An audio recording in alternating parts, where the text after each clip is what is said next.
Sebagai student, anda mungkin tidak ada banyak masa untuk fikirkan macam mana cara nak buat duit ataupun nak buat kerja-kerja tambahan sebab anda masih lagi banyak perkara yang perlu buatlah kan, assignment dan sebagainya.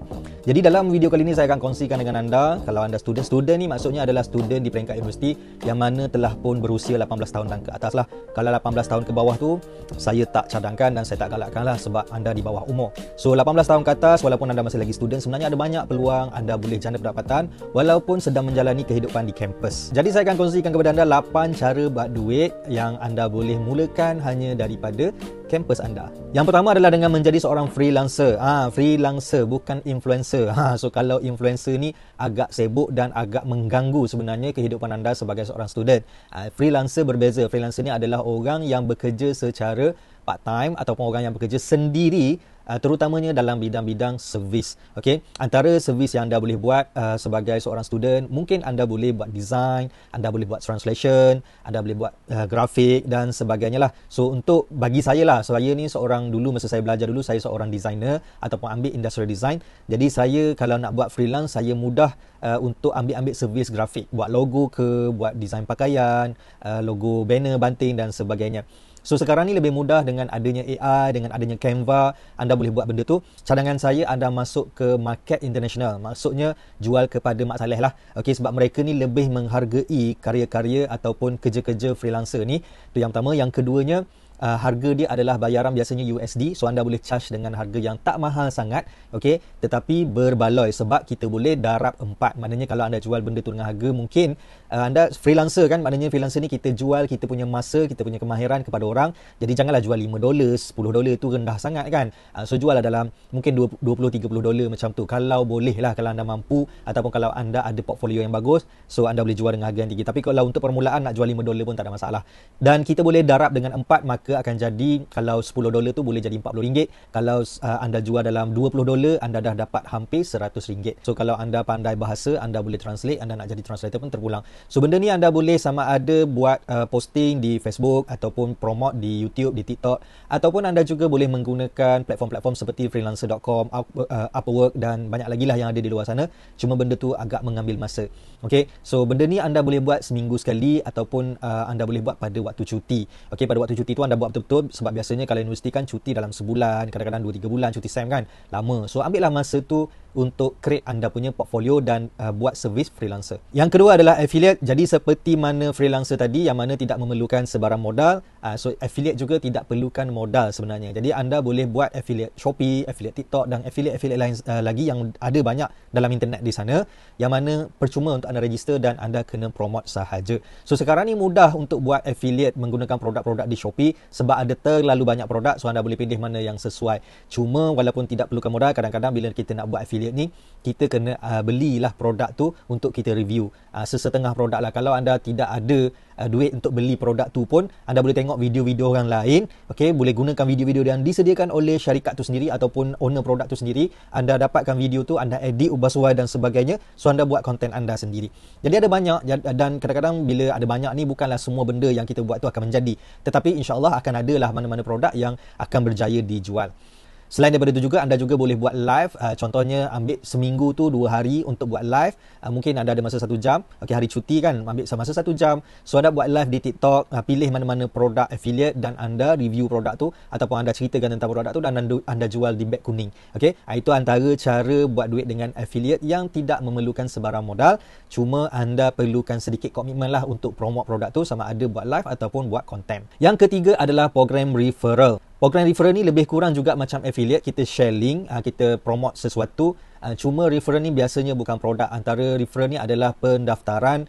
Kalau contohnya anda gunakan sesebuah aplikasi, lepas tu anda refer kepada orang lain. So bila orang lain guna, anda dapat income. Antara 3 referral yang anda boleh buat adalah cadangkan ataupun refer kepada kenalan-kenalan anda, ahli keluarga anda untuk buka account bank. Account bank apa? Account bank ada 3 yang saya cadangkan. Yang pertama Aeon Bank, yang mana kalau anda buka Aeon Bank ni, anda boleh dapatkan dia punya e-wallet ataupun account bank digital. Anda boleh gunakan dalam telefon. Lepas tu anda boleh dapatkan kad. Okey, anda boleh dapatkan kad, cuma anda perlu masukkan dulu RM20 lah dalam akaun bank anda tu, akaun Aeon tadi. Sebab nak buka akaun digital ni biasanya anda kena ada RM20 untuk masukkan dalam akaun bank anda. So duit tu bolehlah minta dengan mak ayah kan, nak buka akaun bank RM20. So selepas anda dah buka, anda akan dapat referral code.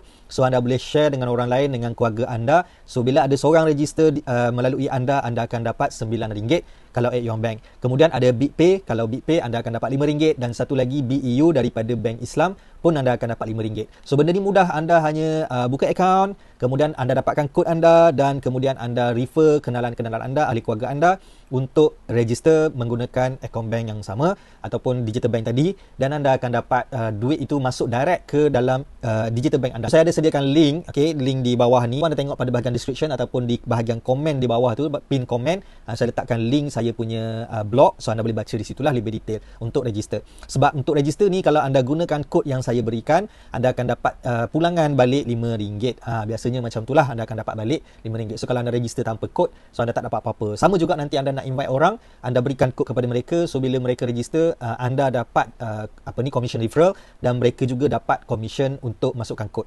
Yang keempat adalah digital product. Tak perlulah nak buat produk-produk yang pening kepala, yang walaupun sebenarnya kalau nak buat digital product yang bagus ni, kita buat produk-produk yang kita ada kemahiran, tetapi anda masih lagi student, masih lagi belajar, mungkin belum ada pengalaman bekerja atau ilmu-ilmu tertentu, anda belum pakar lagi dalam bidang-bidang tertentu. So anda jual grafik.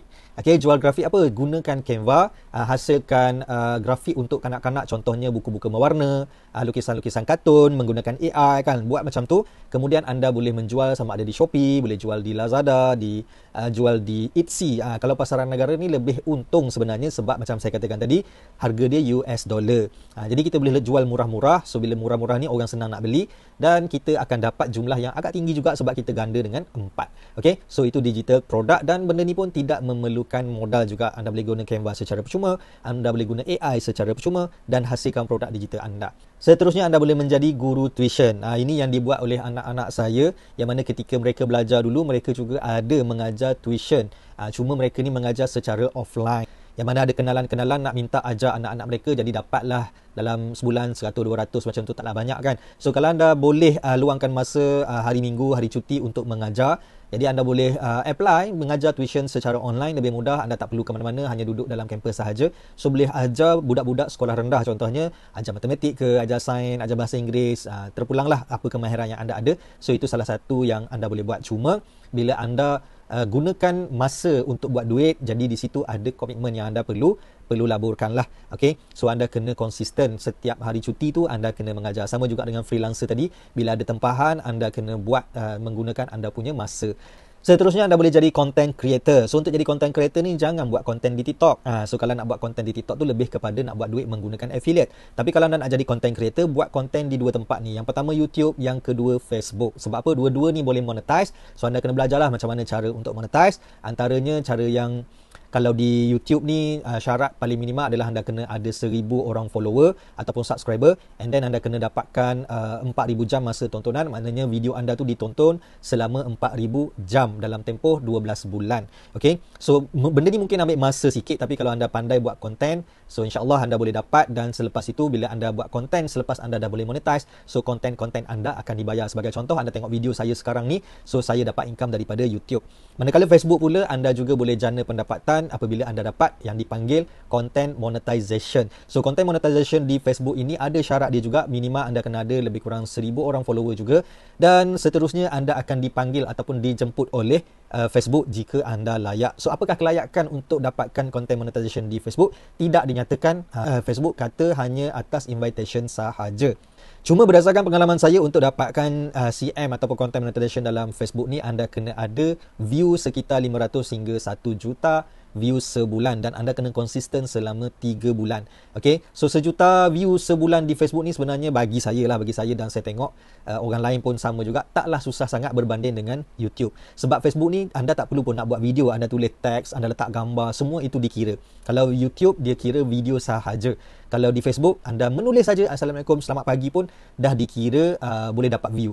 Dan di Facebook ni lebih mudah sebenarnya sekarang ni, sebab kita dibayar daripada semua konten yang kita hasilkan. Sama ada kita buat video, kita buat reels, kita buat story, kita buat posting teks biasa, ataupun kita letak gambar, semua itu dibayar apabila posting kita itu ada banyak view. Okey, semua dibayar. Jadi kalau hari-hari anda sibuk kan, pagi-pagi sebelum pergi kelas tu, just tulis satu ayat sahaja pun boleh jana income juga di Facebook. Jadi content creator ni anda kena rajin dah. Cuma tak adalah nak kata kena buat kerja hari-hari kan. Sekurang-kurangnya seminggu sekali anda kena aktif, terutamanya di YouTube. Kalau di Facebook ni ialah tulis-tulis saja, so yang tu kena buat hari-hari. Tapi kalau YouTube seminggu sekali anda boleh buat satu video. Yang ketujuh adalah buat microstock. Microstock ni apa? Microstock ni adalah stok gambar-gambar dan juga video yang anda boleh masukkan ke dalam Shutterstock ataupun Adobe Stock. So dulu orang pergi travel ataupun orang pergi keluar, ambil gambar burung, ambil gambar pemandangan, ambil gambar suasana, environment, orang ambil gambar texture, macam-macam lagi lah orang ambil gambar secara manual.